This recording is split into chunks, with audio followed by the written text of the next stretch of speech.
Yaorana Kotaunui et bienvenue dans Manava, votre émission Infoservice. Aujourd'hui, un sujet sensible, un sujet délicat, la prévention du suicide. Comment en parler, comment aider ceux et celles qui en ont besoin. Pour en discuter, nous avons autour de cette table, d'un côté, Annie Touheyava Meirou, présidente de SOS Suicide, Yaorana. Et de l'autre, nous avons Meimiti Omeran Florentin, psychologue du Faré Tamahau, et Maite Mei, coach de vie spécialisé dans l'accompagnement des familles Yorana. Yorana. Meimiti, on a beaucoup entendu parler de suicide ces derniers mois en Polynésie française. Quelle est la situation? C'est vrai que dans mes consultations, j'ai remarqué une augmentation des jeunes que je reçois qui sont à risque suicidaire. Et donc ça fait 10 ans cette année que je travaille au Faré Tamahau et c'est vrai que je relève vraiment une augmentation de ce type de détresse. Ouais. Annie, bon, on va parler d'abord de l'association SOS Suicide. Depuis quand est-ce qu'elle existe? Quelles sont ses missions? D'accord. Je voudrais rendre hommage à quelqu'un qui a mis en place cette association, le docteur Amadeo, qui était psychiatre, chef de service à Jean-Prince à l'époque. Ça fait plus de 20 ans qu'on existe. Et nos missions, c'est de venir en aide aux personnes qui vivent un mal-être, voire des pensées suicidaires. Et ça, on évalue par téléphone. On a un centre, un bureau à Puna Avia, mais les personnes nous appellent plutôt parce qu'on est connus par le téléphone. Est-ce que vous aussi, au sein de l'association, vous avez un constat inquiétant, comme vient de le dire Meimiti? Tout à fait. Parce que nous travaillons avec les infirmières scolaires qui nous signalent de plus en plus, 12, 13, 14 ans, qui viennent les voir pour signaler ça va pas, je suis harcelée, je me sens pas bien, voilà. Et donc notre mission en ce moment, c'est de former des sentinelles au milieu scolaire, 14, 15 ans, pour pouvoir déceler, parce que la communication entre jeunes passe mieux qu'entre élèves, parents, enfants, parents, élèves, profs, par rapport aux problèmes qu'ils vivent. Donc, on forme les personnes dans la classe pour être des sentinelles et nous prévenir, appel téléphonique, ou alors se référer à un adulte. Voilà nos missions en ce moment dans la prévention auprès des jeunes. Maïté, est-ce que toi aussi, en tant que coach de vie spécialisé, tu as pu remarquer cette année peut-être des changements vis-à-vis de ce constat? Bien sûr, et je pense que ce qui est vraiment intéressant, c'est que nous ne sommes pas les seuls à le remarquer. Cette situation, elle touche toutes nos familles en Polynésie, pas uniquement à Tahiti, même dans les îles. Je reviens là des Marquises et le constat est alarmant.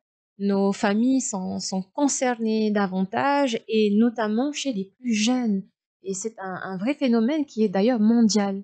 Alors, ce que ça veut dire aussi, c'est que les 10 à 20 dernières années, eh bien, donc le taux de suicide chez les plus jeunes, chez les préadolescents maintenant, est en augmentation, mais que la Polynésie n'est pas épargnée. Alors, ça veut dire qu'on a aussi des choses à apprendre de l'extérieur, on a des outils qui s'offrent à nous, et c'est mon message aujourd'hui auprès des parents, notamment des familles. Maïmiti, vu que tu travailles au Faré Tamahau, tu es justement en lien avec cette jeunesse.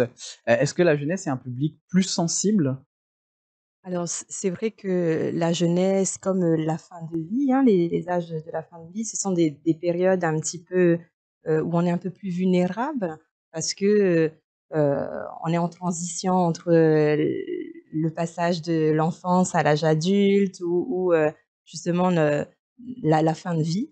Ce sont des périodes de vie où on peut être un peu plus vulnérable et du coup plus exposé aux risques suicidaires, effectivement.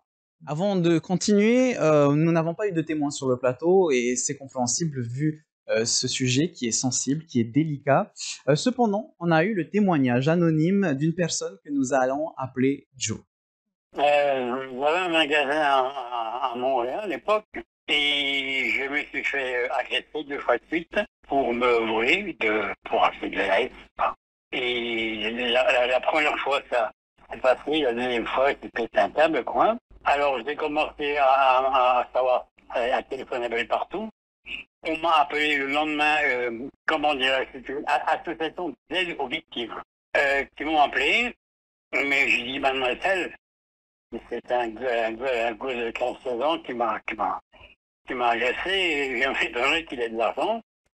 Elle m'a dit non, au contraire, il existe une association d'aide aux victimes, et passé au tribunal, c'est prévu. Bon, j'ai commencé à avoir un petit peu ce que je préfère. Et puis ça a continué. Ils sont partis en prison. Il y en a un qui est ressorti au bout de 15 jours. Et puis à partir de ce moment-là, c'était des agressions, des tirs sur la maison. Et honnêtement, j'ai commencé à avoir peur. L'angoisse est montée tout seul. Et j'ai commencé à partir aussi. Mais Mithy, là, on vient de voir le cas de Joe. Est-ce que tu as déjà été confronté à quelqu'un qui s'est fait agresser? Alors, je te remercie, Harry, de poser ta question de cette manière-là, parce que ça me permet un petit peu d'aborder le sujet d'avoir et de développer entre nous, dans la société, un langage un peu plus responsable pour parler de ce sujet sensible du suicide. Ah, je me suis mal exprimé alors. Et tu as dit quelqu'un qui s'est fait agresser. Mhm. Et c'est vrai que quand on dit s'est fait agresser, on induit un peu par là que la personne, elle a une part de responsabilité dans cette agression-là. C'est préférable de dire j'ai été agressé ou quelqu'un qui a été agressé. Et lui enlever l'aspect coupable un petit peu de cette agression et laisser entièrement la culpabilité du côté de l'agresseur, de l'auteur de la violence. Donc le langage est très important pour parler d'un sujet aussi sensible que celui-ci. Tout à fait. Oui. Annie, là, on a une situation de stress, d'angoisse qui mène à une détresse. Quelles sont les autres principales causes des appels que vous recevez? C'est un des cas, justement, que j'ai entendu. C'est quelqu'un qui est mal, soit il est victime, des fois il est même agresseur, et qui nous appelle. Ce qu'il faut souligner, c'est anonyme, on ne voit pas leur visage, donc ils parlent plus facilement. Quand tu entends un homme d'église te dire je vais faire la prison parce que j'ai abusé de ma fille, ben moi, une fille, une femme, j'ai envie de l'agresser, moi. Je suis obligée de rester calme, de l'écouter, c'est l'écoute. C'est-à-dire le faire parler, le faire exprimer ses émotions négatives parce qu'il regrette. Il cherche des solutions et il m'a dit, je vais mourir, je vais me pendre parce que j'ai honte de ce que j'ai fait, j'ai peur, tout le monde va savoir que je suis en prison. Vous voyez un peu le cas, donc j'ai entendu la prison et cette personne, il s'est repris en charge et lorsque je l'ai entendu, l'écoute est très importante, l'écoute bienveillante. Oui, je disais papa, voilà, la famille, ramener vers la famille, le mot pardon. Ta famille va voir ta fille, ta femme, le pardon. Eh bien, la famille a accepté le papa. Le soir même, j'ai reçu un autre appel de la maman pour me remercier, pour dire ça va bien dans la famille, il accepte d'aller en prison et nous, on va l'accompagner, on ne va pas le laisser seul. Donc ça, c'est un cas parmi tant d'autres. Mais Maïté, est-ce que vis-à-vis du constat qu'on a fait en début d'émission, tu as déjà remarqué qu'il y avait d'autres causes qui menaient à un état de détresse? Ah ben bien sûr, et ben là, du coup, je vais plutôt parler de ces jeunes, de ces préadolescents, de ces adolescents, de ces jeunes adultes qui sont vraiment dans une grande détresse. Et si vous voulez, je pense que c'est important de contextualiser aussi aujourd'hui.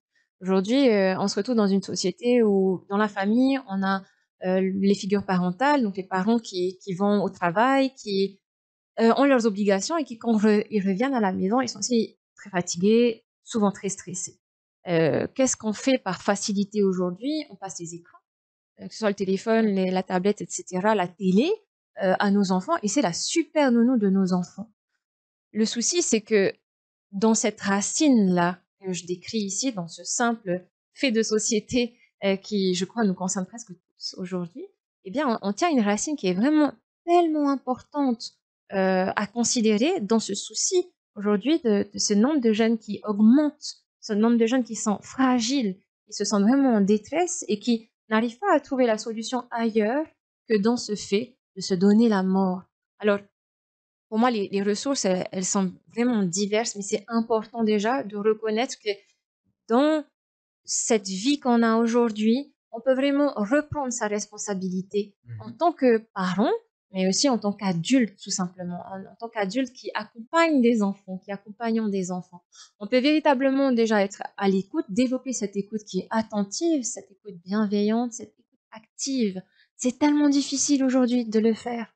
Vous voyez comme on a du mal à écouter, à s'écouter. On écoute quelqu'un et puis dès lors qu'on entend un petit souci chez cette personne, qu'est-ce qu'on fait? On est tenté de conseiller, de dire Mm. comment tu dois faire, etc.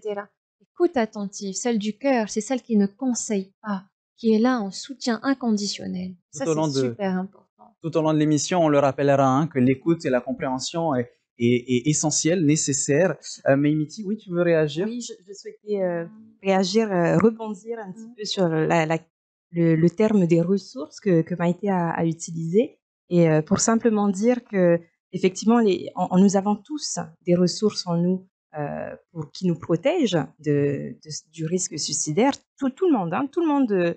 On disait les jeunes, les personnes âgées, mais en fait toute la population du monde entier est potentiellement à risque suicidaire. Hein. C'est pas catégorisé que certaines personnes.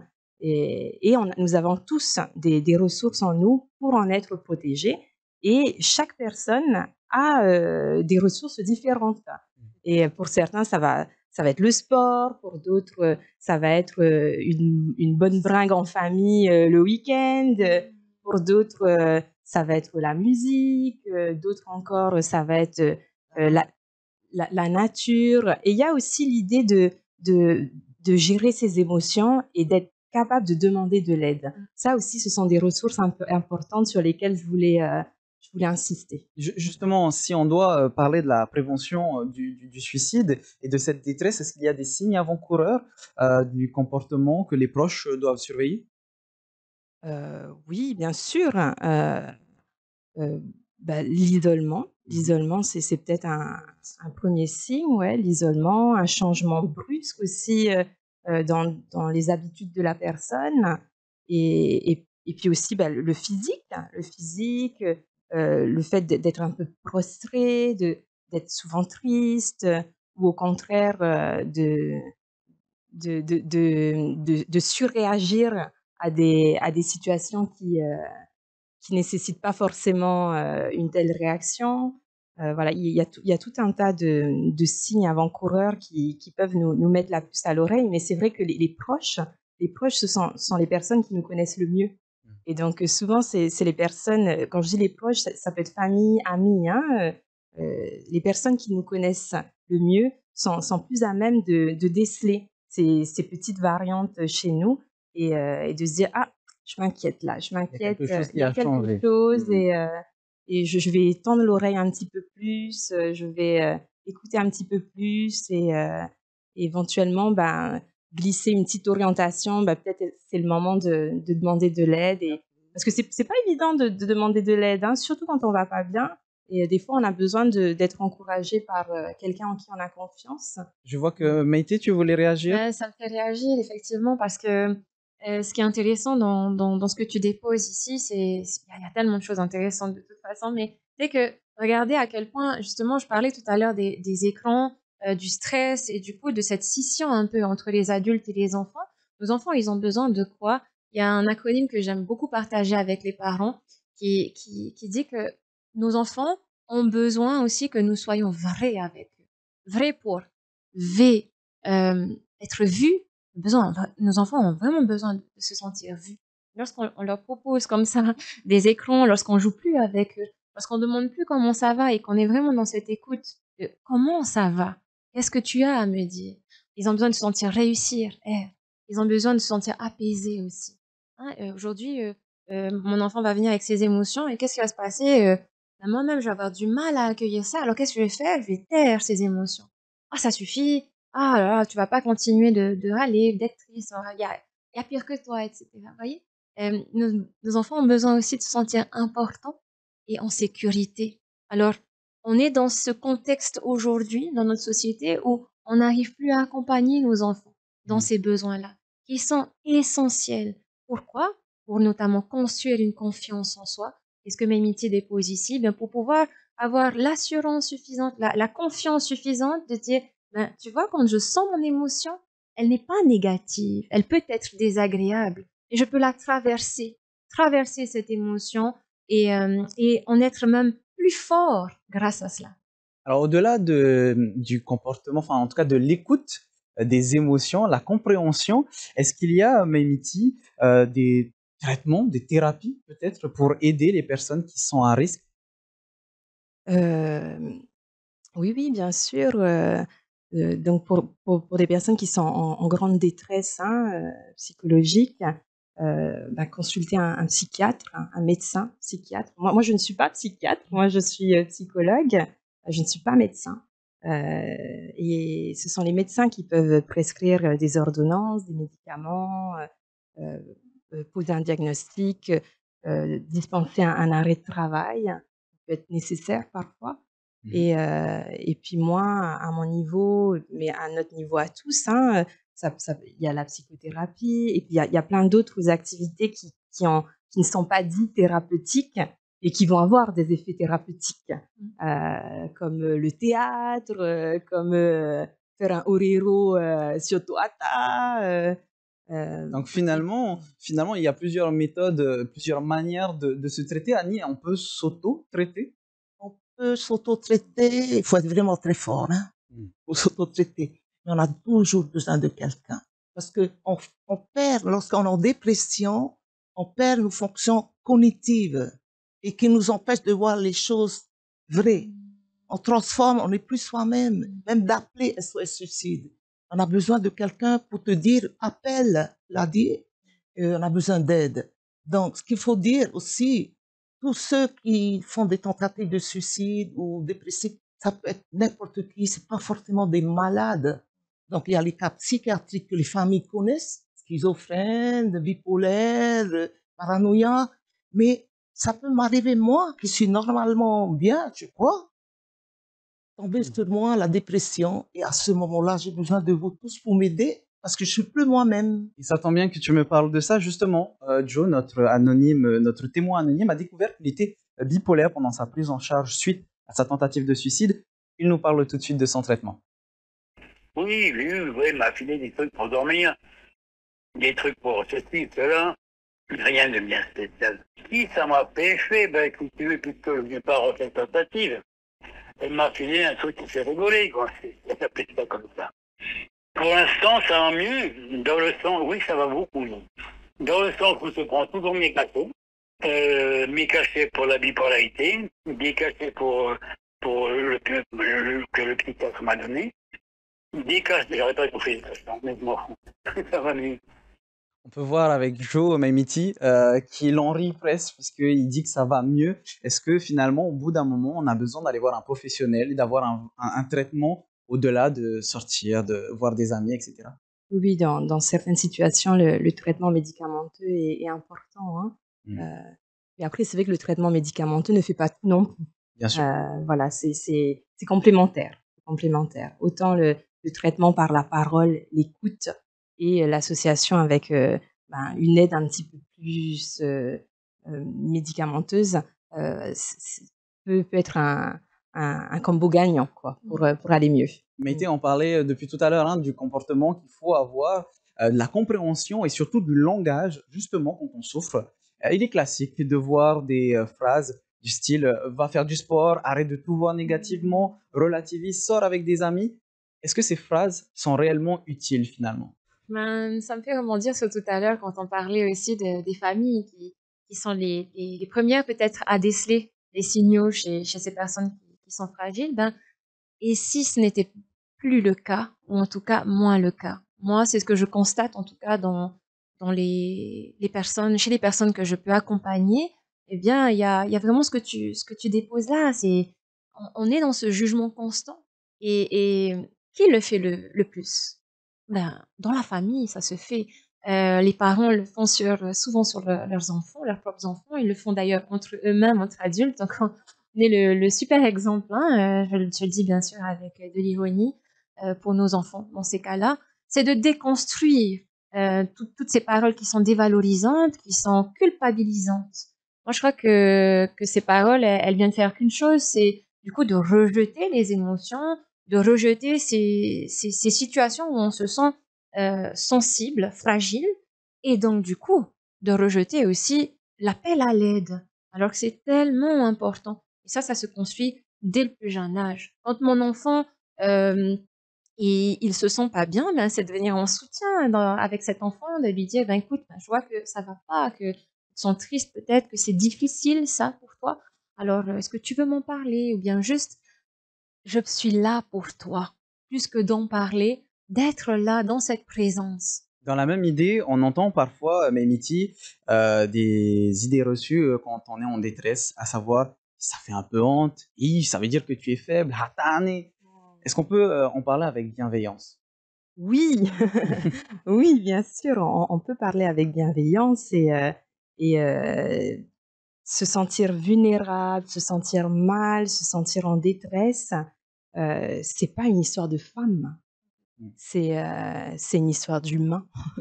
C'est être humain, ne pas être des robots et il y a aucune honte à avoir, à se sentir mal à un moment donné dans notre vie. En fait, je serais beaucoup plus inquiète de quelqu'un qui me dirait ne jamais se sentir mal que de quelqu'un qui me dit bah oui, moi, dans telle situation, je me sens mal, j'ai déjà traversé telle difficulté dans ma vie.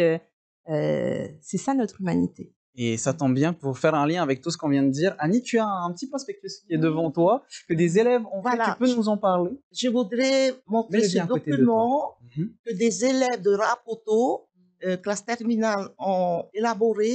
C'est comment ils voient la prévention du suicide. Et je remercie ces élèves. Ils sont devenus des ambassadeurs de prévention de suicide. Voilà le travail des élèves, parce que je crois que la prévention commence pas à l'école, dans le foyer familial. Développer la résilience dans notre philosophie, c'est aider les jeunes à se réconcilier à la vie, avec la vie, et aussi aider les parents à retrouver leur rôle de parents. Donc, c'est notre mission aussi, SOS Suicide.